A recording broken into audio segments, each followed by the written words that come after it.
A viewer recently asked me to talk about how to manage a storming group. And I think manage is a really interesting word. It makes sense that we use it.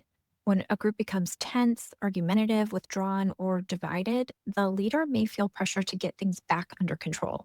We may worry that we are losing the group, that someone will leave, or that the session is becoming unproductive. But the language of management can also lead us to assume that storming is a problem to eliminate. Storming does not always mean that the group is failing. Sometimes it means that the group has become invested enough for real differences to emerge. The leader's task is not simply to quiet the room, it's to help the group understand what is happening and to make conflict usable. A healthy group is not one that avoids tension. It's one that develops the capacity to move through tension without sacrificing safety, honesty, or connection.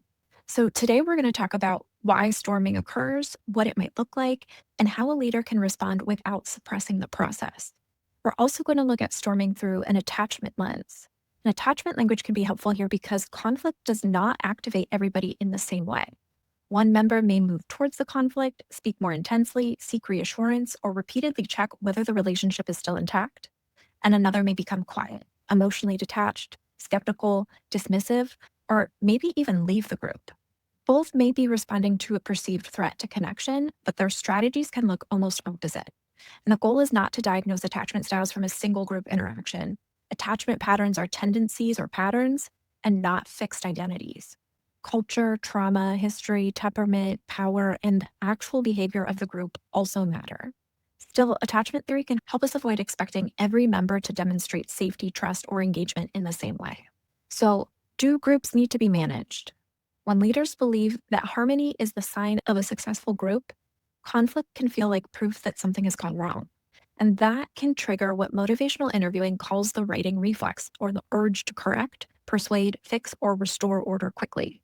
We may start giving advice, reminding members of the rules, changing the subject, or returning to the prepared lesson.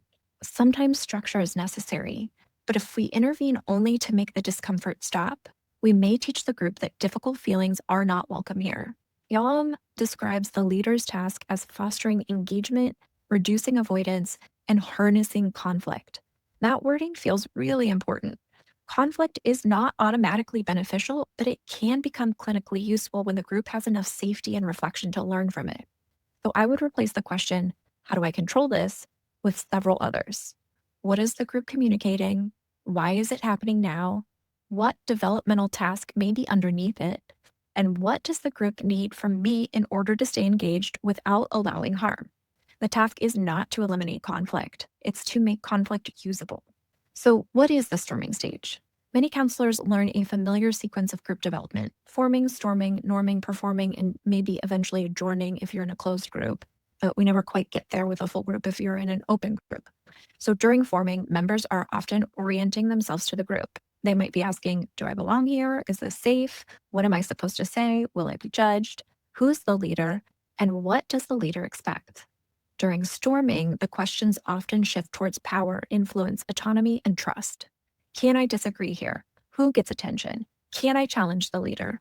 Will the group still accept me if I'm angry or if I protest? What happens if my needs conflict with someone else's? And attachment concerns may become especially visible at this point. A more anxiously attached member may experience uncertainty as a threat to connection. They may intensify emotional signals, seek confirmation from the leader, watch closely for rejection, or become highly reactive to another member's tone. A more avoidantly attached member may experience the same pressure for closeness as intrusive. They may minimize distress, withdraw, intellectualize, or behave as though the group doesn't matter to them. Yalom notes that anxious attachment often involves amplifying emotional signals and looking for evidence that others are responsive, while dismissive attachment often involves minimizing distress and disengaging from others. Neither response should be reduced to attention seeking or resistance. Each may be an attempt to preserve safety. So, storming often appears after the group's initial politeness begins to wear off.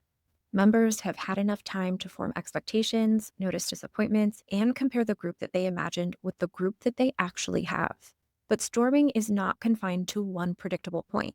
It may emerge when a new member joins, when a well liked member leaves, when the leader introduces a difficult topic, when a rule is enforced, when a member receives challenging feedback, or when termination begins to approach. Groups may also revisit the same developmental tasks repeatedly. Yalom cautioned against treating group stages as a rigid sequence. Groups may return to issues such as trust, dominance, intimacy, and authority from new angles as the work deepens. Attachment activation may also change over time. An anxious member may appear relatively settled while the group feels warm and predictable, and then become distressed when a session ends abruptly or another member misses group. An avoidant member may participate comfortably while discussion remains general, then pull back when members begin asking for more personal disclosure or emotional closeness. The timing, therefore, matters. Instead of only asking, "What is this person doing?" ask, "What just happened in the group that may have made this response necessary?" So, storming can be evidence that members are testing whether a group's promise of safety is real. It gives the group an opportunity to find out whether difference can exist without exclusion. Can somebody express anger without being punished? Can a member say no without being abandoned? Maybe in substance use groups, can a member report a relapse without getting punished? Can the leader tolerate criticism without retaliating? Can people have different needs for closeness and distance without treating one another as defective? This is where attachment-informed group becomes especially valuable. The anxious member may be trying to discover, will you stay connected to me when I am upset? And the avoidant member may be trying to discover, will you respect my autonomy, or will closeness require me to surrender control? The secure answer to both is not unlimited reassurance or unlimited distance. It is reliable contact with room for difference. For the anxious member, that means learning that connection does not have to be earned through escalating distress. For the avoidant member, it means learning that participation does not require immediate emotional exposure. Yalom notes that anxious members may benefit strongly from cohesion, while avoidant members can experience the same pull towards togetherness as intrusive and may need to engage at a pace that feels safer. Storming can therefore become a place where members revise old expectations about relationships. They can discover, we disagreed and the relationship still survived. So some storming is obvious. Members may interrupt each other, criticize the leader, compete for airtime, challenge the rules, reject feedback, give aggressive advice, form alliances, or threaten to leave. But storming can also be quiet. It may appear through chronic lateness, silence, side conversations, joking whenever the discussion becomes vulnerable, or excessive agreement. A group can look calm while resentment is accumulating underneath. Attachment patterns may shape these presentations. An anxious presentation may include repeated bids for reassurance, urgency, talking over others because the person fears losing the moment, reading silence as rejection, or becoming highly focused on whether the leader appears to favor someone else. The person may also become compliant, eager to be the good group member, or agree with the leader while privately feeling angry. Wallen notes that preoccupied patients may adapt themselves to others, seek closeness through compliance or conspicuous distress, and remain highly alert to possible withdrawal or rejection. An avoidant presentation, on the other hand, may look like emotional flatness, short answers, sarcasm, intellectual debate, skepticism about the group, or physically and psychologically checking out. The person may say, "This doesn't bother me," while their body, attendance, or behavior suggests otherwise. Wallen also describes dismissing patients as tending to minimize attachment needs, say little about emotional difficulty, and create distance when closeness feels threatening. These patterns are clues, but not conclusions. Silence can reflect avoidance, but it can also reflect cultural communication norms, thoughtful processing, fear of discrimination, trauma activation, or simply just needing more time. So groups often displace conflict. When we think about them as a microcosm of the world that they're living outside, it's kind of important to note that this may be their pattern in all relationships. But members may complain about the curriculum, the room, the schedule, the organization, or an absent member when deeper concern is anger towards the leader or fear within the group. One person may become the identified problem. The group begins speaking as though everything would be fine if that person were quieter, less emotional, more motivated, or more cooperative. This is where scapegoating becomes a serious risk. Yalom warns that unexpressed disappointment or anger towards the leader may be redirected towards another member. They argue that the leaders should challenge rather than collude with scapegoating. Attachment differences can also make some members especially vulnerable to becoming scapegoats. As an anxious member's visible distress may attract criticism because they make the group's unspoken anxiety obvious. An avoidant member's distance may attract criticism because others experience their withdrawal as rejection or superiority. The anxious member may say what several people are afraid to say. The avoidant member may enact the wish several people have to escape. A useful leader response is to broaden the frame. Who else recognizes the same part of this concern? What is this group member expressing that may also exist elsewhere in this group? How are we making one person responsible for something that belongs to all of us? This is sometimes called linking, helping members recognize shared patterns and concerns rather than isolating one person as the problem. So before choosing an intervention, assess the process at 3 levels. First, what is happening between the group members? Who is speaking? Who is silent? Who is being interrupted? Who is being protected? Who is becoming the target? And what alliances are forming? Second, what is happening between the group and the leader? Is the group testing authority? Are members frustrated because expectations were unclear? Has the leader been overly directive? Has the leader avoided a difficult subject? Is the group communicating indirectly because direct disagreement has not felt safe? Maybe in the group's past or maybe in their personal past.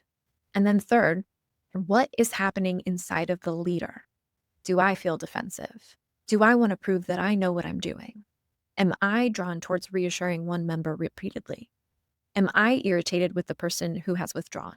Do I want to rescue the anxious member or force the avoidant member to participate?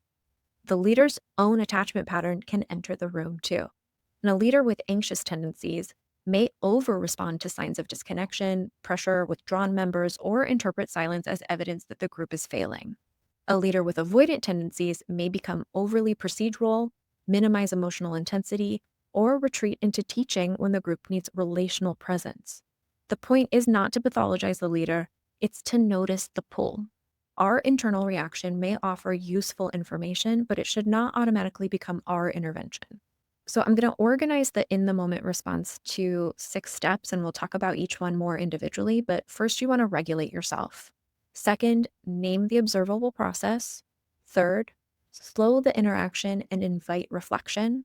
Fourth, bring the whole group into the conversation.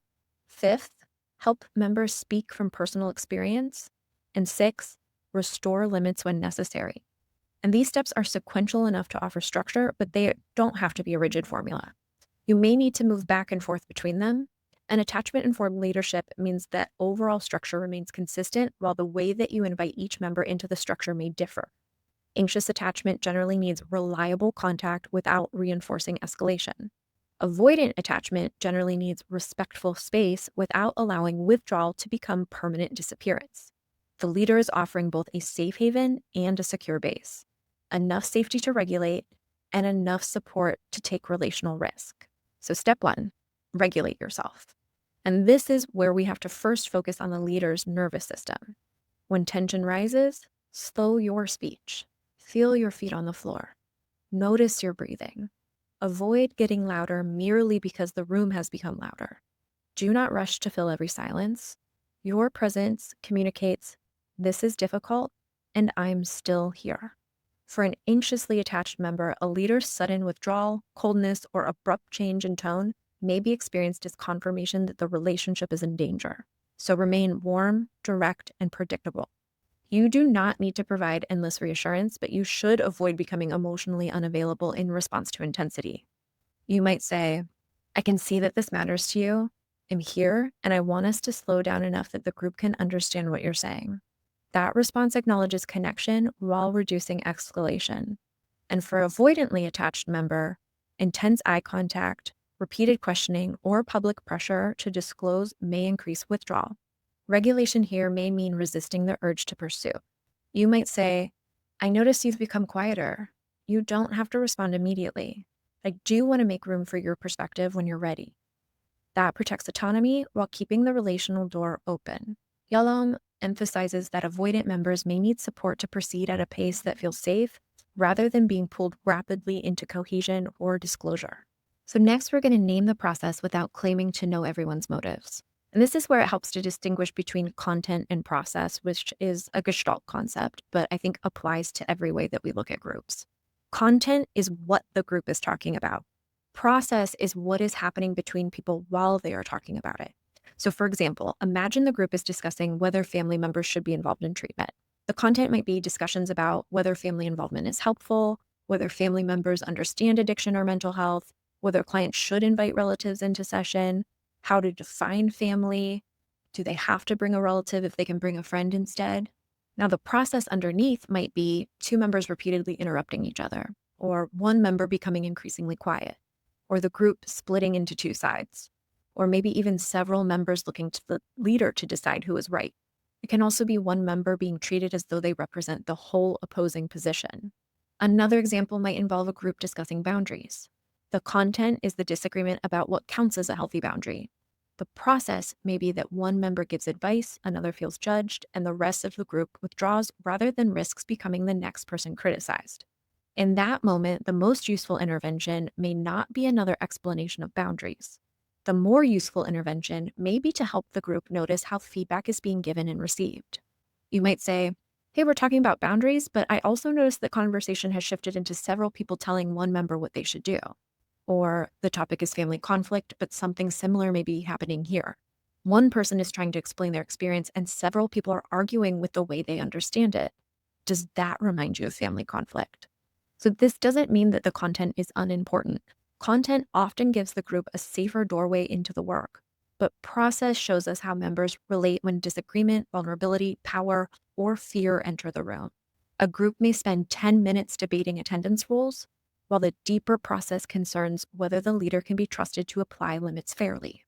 Members may argue about whether someone is taking recovery seriously, while the process involves anxiety about who even belongs in the group.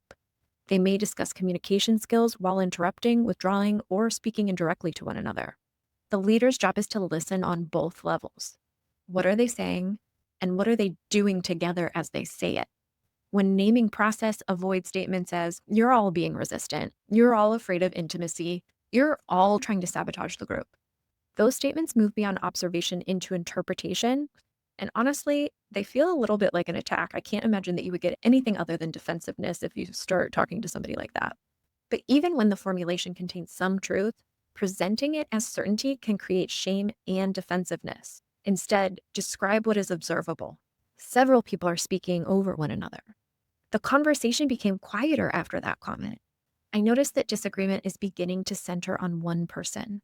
3 people looked away when the leader was criticized. You can even invite the group to help make meaning of the observation. What was happening for everyone in the moment? What changed after that comment? How did we move from discussing the topic to focusing on one person? And what made it difficult to respond directly to the criticism? This keeps the leader from acting as though they alone know the meaning of the interaction. Attachment awareness can also shape how you name the process. With a more anxiously attached member, name both the emotion and the continuity of the relationship. Say something like, you seem worried that your concern is not being heard. I want to make sure that we hear it without losing other voices in the room. Or, I noticed that you've repeated the concern several times. I wonder whether part of you is still unsure that the group has taken it seriously. This acknowledges the need for connection without rewarding increasing intensity as the only way to receive care. With more avoidantly attached members, avoid exposing them through an overly intense interpretation. I noticed you lean back and stop participating after the disagreement. I'm curious what changed for you, but you can take a moment before answering.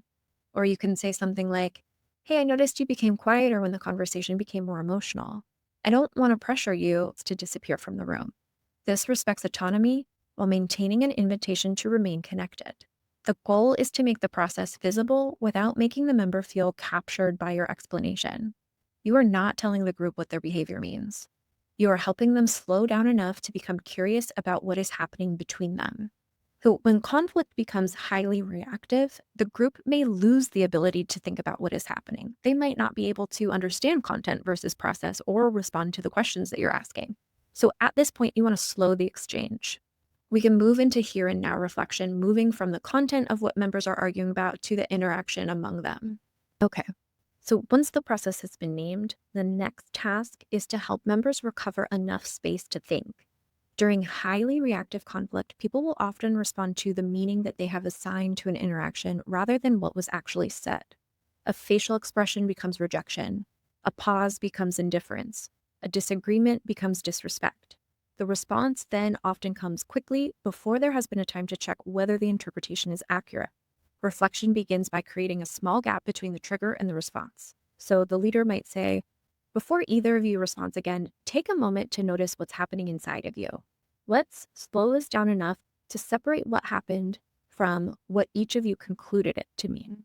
What did you observe, and what story did your mind immediately create about it? This is less about analyzing the group and more about helping members examine their own internal sequence. A useful structure is, what did you notice? What did you tell yourself it meant? What did you feel? What did you do next? And what do you need now? For example, a member might move from, she ignored me because she does not respect me, to, she looked away while I was speaking and I assumed she didn't respect me. I feel embarrassed, and that's when I raise my voice. That shift matters because the member is no longer presenting an interpretation as an established fact. They can become curious about whether there are other explanations and be more intentional about what they do next. So reflection does not require members to become calm before they're allowed to speak. It asks them to become more aware of how emotions, interpretation, and behavior are connected. With a more anxiously attached member, the leader may also need to provide enough relational steadiness for reflection to become possible. When attachment anxiety is activated, the member may feel pressure to secure reassurance immediately. So you might want to try saying, I can tell that you want an answer from them right now, but before we ask them to respond, can we slow down and identify what you are most afraid their silence means? Or, I'm not asking you to stop feeling this. I'm asking us to understand the feeling before you act from it. The goal is to help the member tolerate for a brief delay without experiencing that delay as abandonment.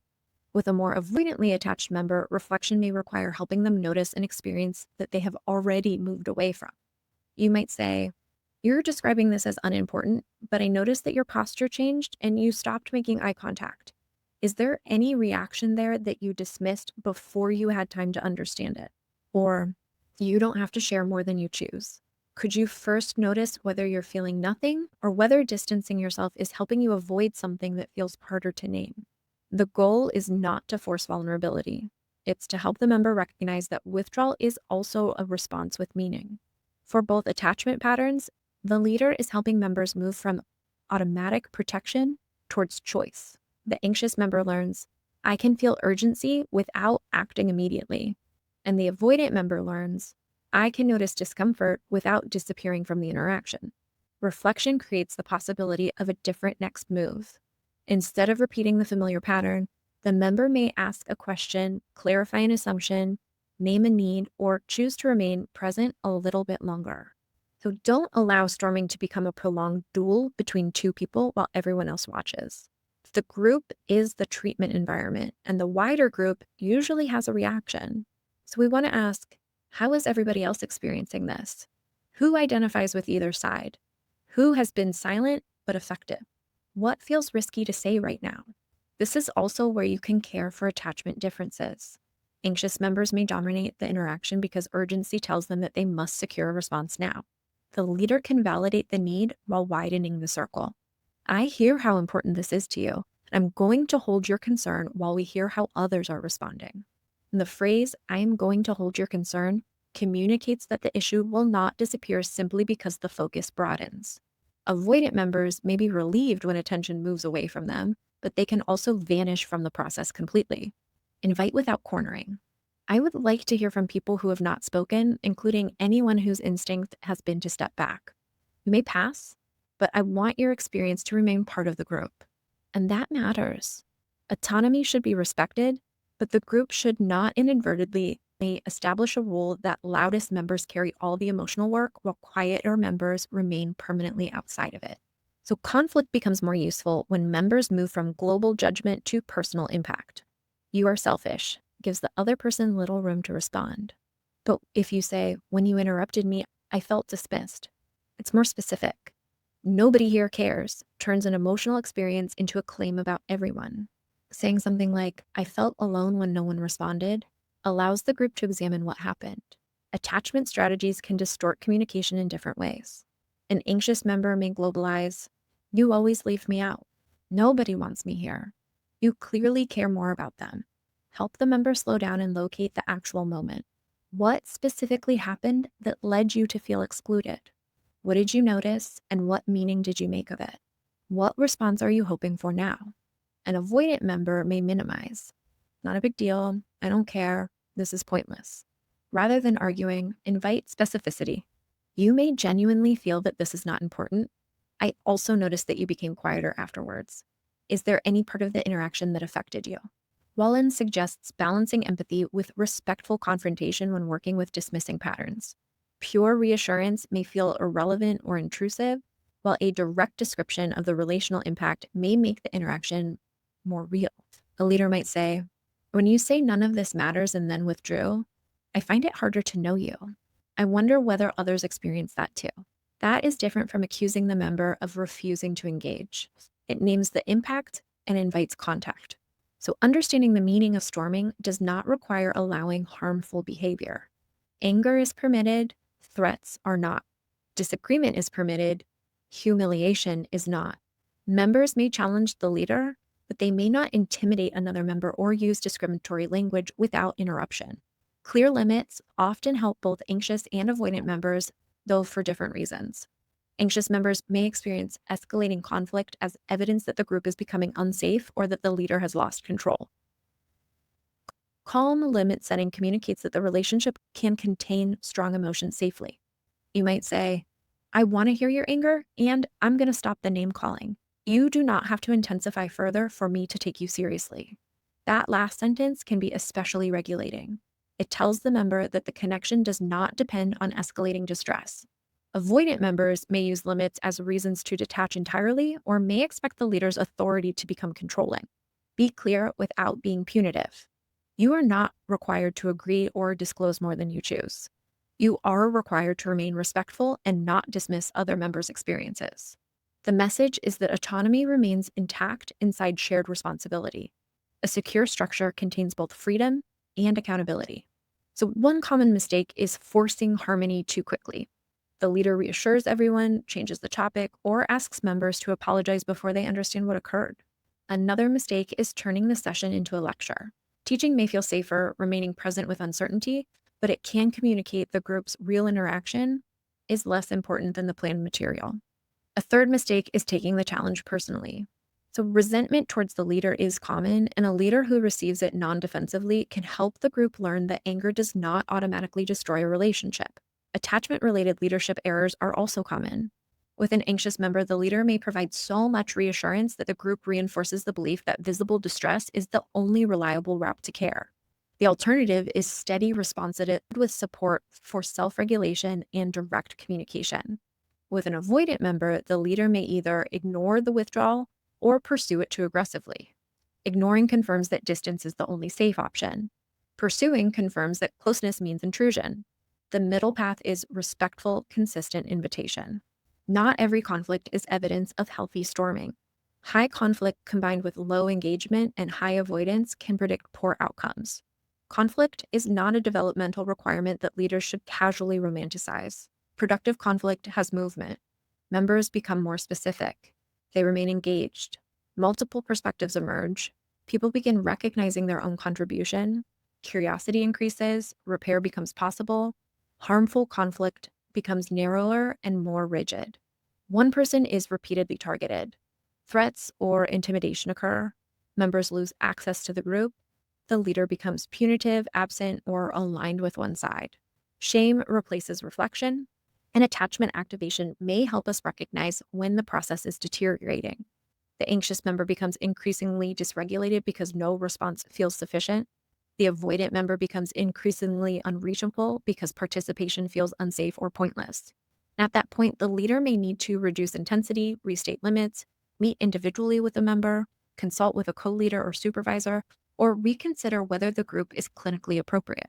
Seeing storming as potentially useful does not mean that every group member must endure unlimited conflict. So a calm group may be healthy. It may also be compliant, avoidant, dependent, or afraid. The goal is not constant comfort. The goal is a group that can tolerate difference, communicate impact, remain connected through disagreement and repair ruptures. And attachment security is not the absence of need or conflict. It's greater flexibility. The anxious member develops more confidence that connection can survive space, delay, and disagreement. The avoidant member develops more confidence that closeness can exist without engulfment or loss of autonomy. The group learns that people can move toward and away from one another without turning either movement into rejection. And this part of what makes group therapy so powerful. Members are not only talking about relationships, they're practicing them in real time. So, storming often concerns power, belonging, trust, safety, and influence. It may be expressed through confrontation, but it may also appear through silence, compliance, humor, withdrawal, or disengagement. The leader's task is to provide enough structure to prevent harm and enough openness to allow the group to understand itself. Regulate yourself. Name what you observe. Slow the process. Bring the group in. Help members speak from personal experience and set limits when necessary. And remember that members may need different forms of care within those same steps. The anxious member may need steady contact without escalation becoming the price of care. The avoidant member may need respectful space without withdrawal becoming the only available form of safety. We should not use attachment language to place members into boxes. We should use it to become more responsive to the different ways that people protect themselves when connection feels uncertain. A healthy group is not one that never storms. It's one that gradually learns what to do when the storm arrives.